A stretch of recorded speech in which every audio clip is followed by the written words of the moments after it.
Taurus, alamin natin yung pwedeng maganap sa inyo sa April 16 hanggang April 30. Ito ay general reading, guys. Bahala na po kayo makaresonate. Kung hindi tumama sa inyo itong mga sinasabi ko, pwedeng tumama sa kapwa mo Taurus o maaaring tumama sa kakilala mo.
Ay ako.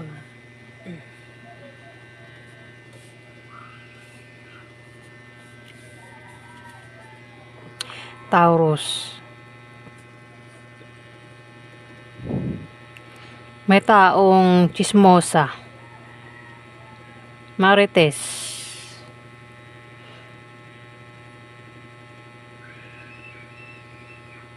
kaya mag-ingat ka sa taong chismosa o marites, Taurus. Maaaring pagchismisan kanila o ikaw yan, Taurus. Maaari din na ikaw ay hindi maging panatag sa April 16 to April 30. Ayan, na Taurus. Maaaring hindi ka raw maging panatag. Kumbaga, kung may taong magchichismis dito, chismosa, kunwari, 'di ba, kunwari. Yung nga may chismosa, may marites, kung pagchichismisan kanila, Taurus, hindi ka magiging panatag.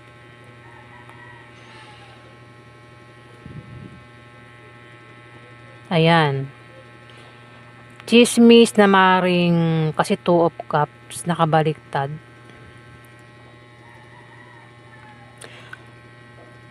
Kung may chismis, maring magkaroon ng away sa inyo ng karelasyon mo na posibleng mauwi sa hiwalayan, Taurus. Kasi nakabaliktad eh.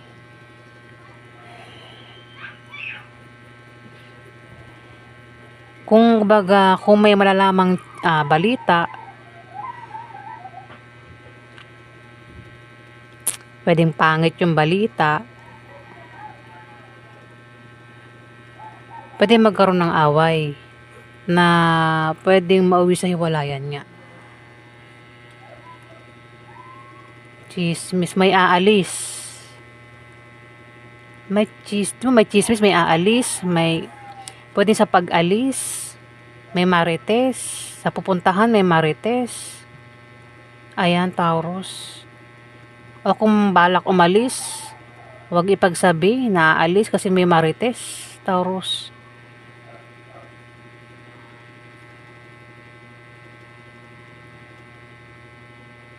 Ayan. Dito, Two of Cups nga, nakabaliktad, sabi ko nga. Meron kang karelasyon, ang maaaring makaaway mo na pwedeng humantong sa hiwalayan, Taurus. Pwedeng makaaway mo, member ng pamilya mo, kamag-anak mo, asawa mo, ex, o kung sino pa yan na karelasyon mo na pwedeng mauwi sa hiwalayan, Taurus. Maring kaya magkakaroon ng away is dahil may nalamang chismis. Ayan, Taurus. Dito, wala kang problema sa pera. Meron kang mga naipundar, naipon, Taurus. Galing yan sa trabaho mo, negosyo, promotion, galing sa kamag-anak o swerteng dumating sa inyo, Taurus. Meron kang pera. Wala kang problema sa pera, Taurus. Kung meron kang ipon o invest, pwedeng kolektahin mo na yung mga ininvest mo. Kung ipon, pwedeng kunin mo na lahat. At meron kang pagkakagastusan dito, Taurus. Kung hindi man ikaw ito, pwedeng isang Libra, Aquarius, Gemini yung zodiac sign niya. Kasi may Libra, Aquarius, Gemini yung zodiac sign dito, Taurus. Pwedeng siya ang tinutukoy ng mga binanggit ko. Pwedeng siya yung may ipon, may invest, pwedeng kolektahin na at meron siyang pagkakagastusan. Kumbaga wala siyang problema sa pera. O ikaw yan, pwedeng gagastusan mo siya o bibigyan mo siya ng pera, Taurus. Ayan, kasi may pagpitas na naman ng pera dito, may pagbawas ng pera mo, Taurus. Dito, mayroon din Scorpio, Pisces, Cancer. Isa kang babaeng Taurus. Pwede siya rin ang tinutukoy. Tatlo kayo dito. Pwedeng kayong tatlo may pagkakagastusan. Kayong tatlo. Isa man sa inyong tatlo. Ayan, bahala ka na makaresonate, Taurus. Kasi may pagpitas na naman ng pera may pagkakagastusan kayo. Isa man sa inyong tatlo o dalawa sa inyong tatlo. Kasi may Capricorn, Virgo, Taurus dito. At Scorpio, Pisces, Cancer. Libra, Aquarius, Gemini. Biglaan daw kayong magkakaproblema, Taurus. Ayan, biglang problema, mabilisan lang ito. Hindi mo inaasahan biglaan ka magkakaproblema. Kumbaga, kung meron kang sasakyan, meron kang pupuntahan, bigla kang masisiraan ng sasakyan sa kalsada. Ganyan, yung mga biglaang problema. O ma-short sa pera. Basta biglaan lang daw itong problema, Taurus. Pero masusolusyonan din naman. Ayan, malakas ka Kung ano man itong darating sa inyong problema sa April 16 to April 30, Taurus, masosolve din. Ayun malakas ka. Kumbaga, malalampasan mo.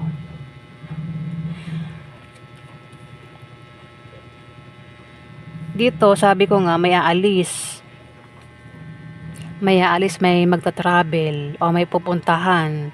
Ang taong ito, pwede rin na isang tao magpapaalam. O may hindi magandang imbitasyon o pangyayari ang darating pero kailangan, Taurus. Pwede ikaw yan. Kung di man ikaw ito, kilala mo siya, Taurus. Pero may marites, may marites dito. Pwedeng siya ang tinutukoy na marites o kung balak nga umalis, mag-travel, magpaalam kung ano man ito binabalak niya. O may paparating na hindi naasahan, ayan may marites dito, ingat sa marites. Taurus. Baka kumalat yung chismis, di ba? May magician, may pagmamagic na gagawin ng isang tao na maaaring kilala mo. O ikaw ito, Taurus. Magician. Ang magician is mapanglinlang. Utak yung ginagamit niya rito eh, Taurus. Meron siyang pagmamagic na gagawin. Pwedeng pwede rin na literal na magician. Pwedeng ikaw. O kung hindi man ikaw, kilala mo siya. Kasi may Libra, Aquarius, Gemini, at Zodiac sign dito. Babae. Pwedeng siya, yung magician, o ikaw. Mayroong pagmamagic na gagawin. Utak gagamitin niya rito. Pwedeng manglinlang, basta utak gagamitin niya. Nagamitan niya ng lakas, ng kapangyarihan, di ba? Pwede rin na mag-perform ang taong ito. O magiging malikhain. Ayan, Taurus. Pwede rin literal nga na magician, magpe-perform siya. Ayan, Taurus. Dito, Queen of Pentacles. Si Queen of Pentacles, maaaring ikaw ito, hindi man ikaw ito ay Capricorn o Taurus, babae. Ang taong ito ay may pera. Mahilig itong sumuporta sa pera. May tao dito ang magkakaproblema sa pera at may tutulong sa kanya sa pera. Pwedeng bigyan siya ng pera ng taong ito. Ayan, Taurus. Kaya may makakatanggap ng pera. Galing sa isang taong mahilig sumuporta. Ito ay strength, malakas ka nga. Nabanggit ko na kanina. Kung may pagsubok na darating sa'yo, kayang-kaya mo malampasan. May mga tao din na mahina ang tingin sa'yo. Yun lang yung akala nila. Pero malakas ka raw, Taurus. At ikaw ay magiging matatag ang sitwasyon mo.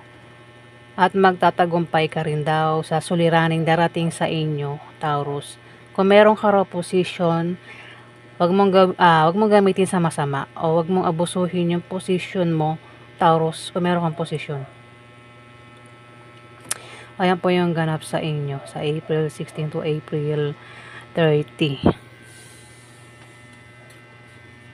Maraming salamat po guys sa nag-like at nag-subscribe. Kung nagustuhan nyo ang aking reading, huwag kalimutan mag-like. I-click ang subscribe button. Ayan, kung di pa nakapag-subscribe guys, ayan. Para updated kayo sa mga ipopost ko. Maraming salamat po guys.